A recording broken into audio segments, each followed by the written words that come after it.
Yes. All right, what's up, everyone? I'm here with my good friend Daniel Seriff. What up, y'all? He came down for a few days. We just finished filming a new course, the Guitar Solo Survival Guide, which will be available in a few weeks. If you want to check out that course whenever it goes live, check out the email list sign up down below.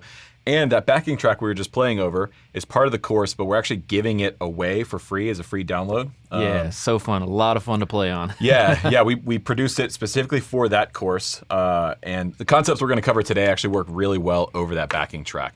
Also, Daniel has an amazing YouTube channel and a bunch of courses on his own, which you can check out down below. How many guitar lessons did you say you've taught? I'm over 24,000 since like 2007. Okay, so he knows how to teach guitar. That's my bag. So what are we talking about today? What's on the agenda? Yeah, so a little while back you did a lesson about octave mapping. Yeah. And how to, get your knowledge across the guitar neck and get your fretboard knowledge together. Yeah. Well, I have a really amazingly simple system that I call the diagonal pentatonic scale. Okay. And it'll allow you to play your major or minor pentatonic across the entire guitar neck using 0 boxes. Okay, You cool. don't need them at all. So basically this is a way for players who feel like they're stuck in this standard, that box shape, to kind of get out and get up and down the neck. Totally, and this track is perfect for this kind of topic because, this is an F dominant 7 chord kind of track. Yeah. So you can play your major or your minor pentatonic, and like in our jam, we're throwing in the blue note also. And it's amazing how simple it fits across the neck. Let's start with the major pentatonic. Find really any F on the fretboard, but a lot of us, we like to start on the low strings. So we'll go to the F at the first fret. And in order to play a major pentatonic scale with this method, what you want to do is you're going to start on what I call a 3-note set. And that's simply 3 notes, just a whole step apart each. Okay, that's our 3-note set. And then the cool thing is, that's always going to be followed by a 2-note set on the next string. Right? So another 2 notes that are a whole step apart.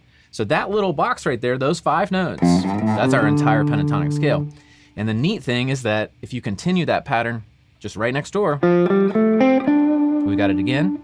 When you hit the B string, you got to jump up 1 fret to compensate. And so I call that the 3-2 pattern in order to make your major pentatonic happen. Okay, cool. So let's hear it. Like if I just play this F7 here, how would you kind of move through that, like in a musical context, like a lick? Yeah, absolutely. So a lot of times I tell people, stay away from the fat strings. It's Right. like we spend too much time down there. So I would go ahead and maybe use my D string as the home. Now I love it, especially when I have a string below, because I can do this. That is like such a classic thing that I kind of picked up from like Motown stuff. Yeah, right. That's playing the 5 and the 6 below.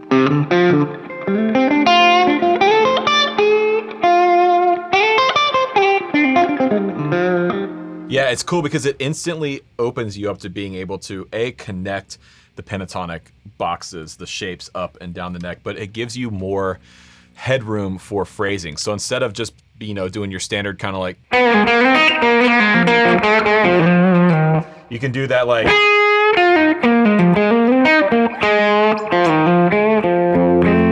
Yeah, totally. So that brings up the beauty of the minor pentatonic as well, which is going to sound so good. Now, I tell people the only tricky part about playing the minor pentatonic in this way is that you're going to put your ring finger on the root note. Right. So again, like, we are big fans of, you got to know your notes at least a little bit. Yeah. And your video about fretboard mapping with the octaves is like really incredibly helpful. Yeah, I'll have that link down below, but really quickly, octave mapping is simply the concept of basically if you know your notes on the 6th string and the 5th string, you can basically find them anywhere on the neck by playing simple octave shapes. So there's an F, there's an F, there's an F. So right there I can go, same thing here, F. So now I know my Fs all the way up and down the fretboard just really quickly based off the 6th string. Totally, and you really only kind of need, you only need like those 2 kind of like shapes from the 6th or from the 5th. So all right, let's put the track on and maybe do some major pentatonic utilizing this this shape here. Absolutely.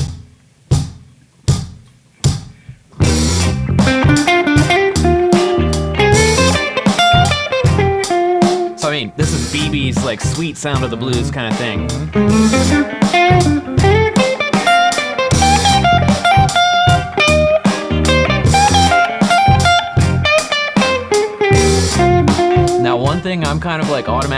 is I'm putting that major pentatonic blue note in there as well. That's going to be between the second and the third, right? Cool. And it's always in the same place in this particular shape. Cool. So it's always going to be on the 3-note set between the higher 2 notes. So it's like if I were starting on F, it'd be there's my 3-note set. Well, I have my major pentatonic blue note right there. It's A flat in this case. Yeah, it's funky. Yeah, sometimes I just drop the major third and I just play the flat one.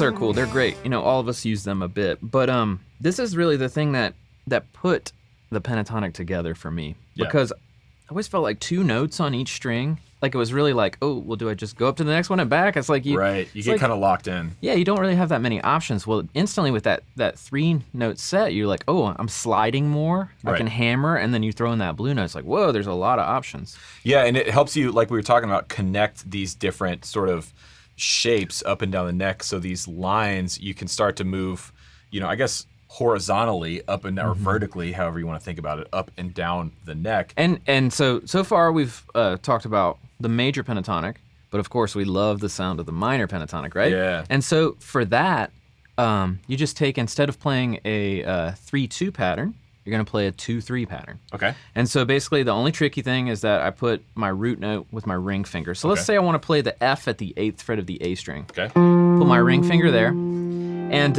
what I get below it is what I call a bonus note. It just fills out our 2-note set. So that would be like 6 and 8 on that string. Right. That's E flat F for you note people. And then on the next string, we're just gonna have that 3-note set.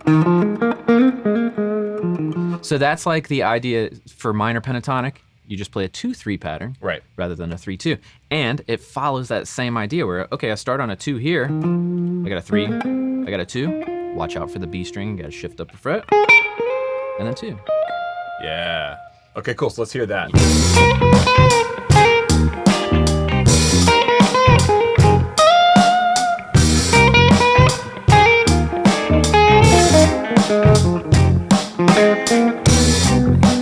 Blue note.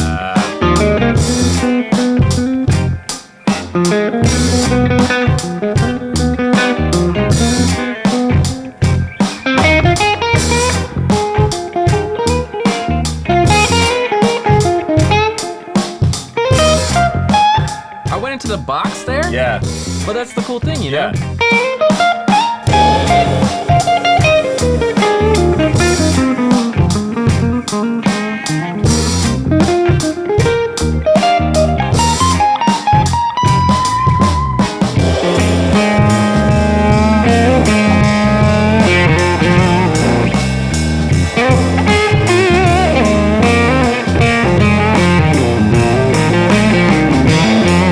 Trying to hang in that like one sort of section to see what you can do with it. Like oh, I love that.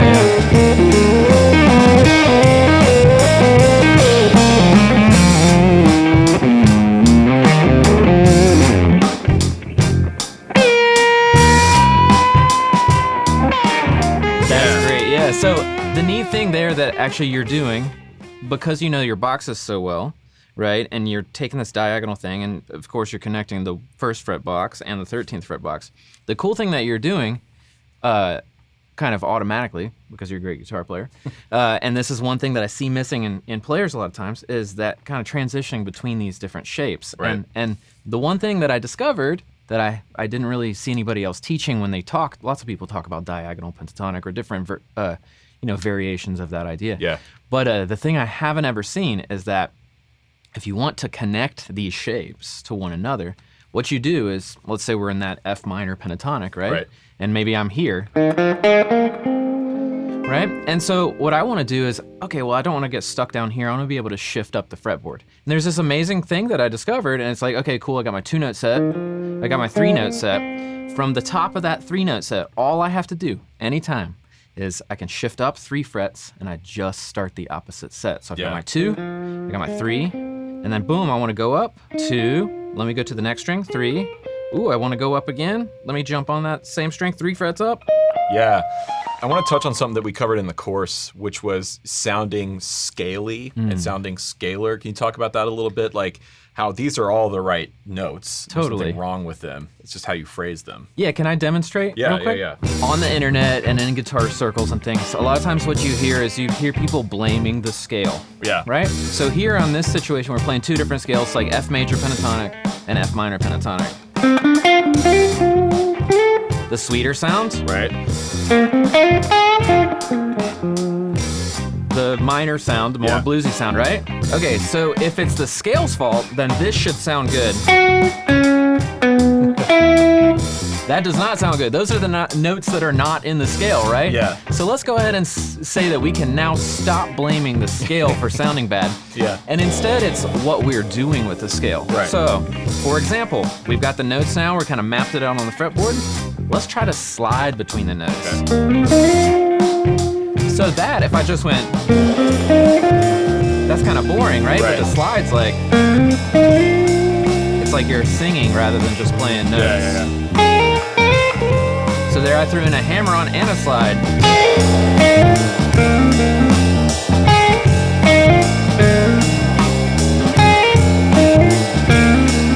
Because I'm thinking about the groove, trying to stay inside that rhythm, and then adding those flavorful things, it's crazy. Pull-offs.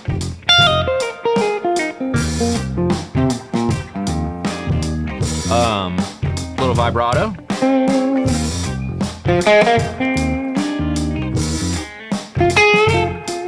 And of course, bends. Yeah. So like those are like the 5 things that really turn scales into music. Yeah. So the overarching kind of thing for me is like, you got to think about rhythm. Yeah. Rhythm is everything. And we discussed this in the course, which is really cool. It's like a lot of the exercises that I do with students are like, how do we get you more in the pocket? Yeah. Because when you're in the pocket, you can play almost anything. You can make even the wrong notes sound good if you're connected to the groove enough. So that is the diagonal pentatonics. Now you actually have a whole course on this? I have a full course where I walk through the entire system, connecting across the fretboard, different like, scale activities, exercises, things like I'm talking about to get you not just playing scale exercises, but to get you playing music with the scale. Yeah, so I'll have that linked as well as links to all his other courses and his YouTube channel down below. He's an incredible teacher. If you liked what we talked about here, you've got dozens and dozens of videos. And also, if you want to check out the course that we just filmed, will be coming out in a couple weeks, you can sign up for the email list down below, and you can also get access to this jam track that we produced for that course. And if you sign up for that email list, we're actually doing a $20 gift card too. So if you sign up, you can get $20 off any of the courses or anything on my website. So yeah, thanks for coming, man. Yeah, thanks for having me. Cool. We'll see y'all soon.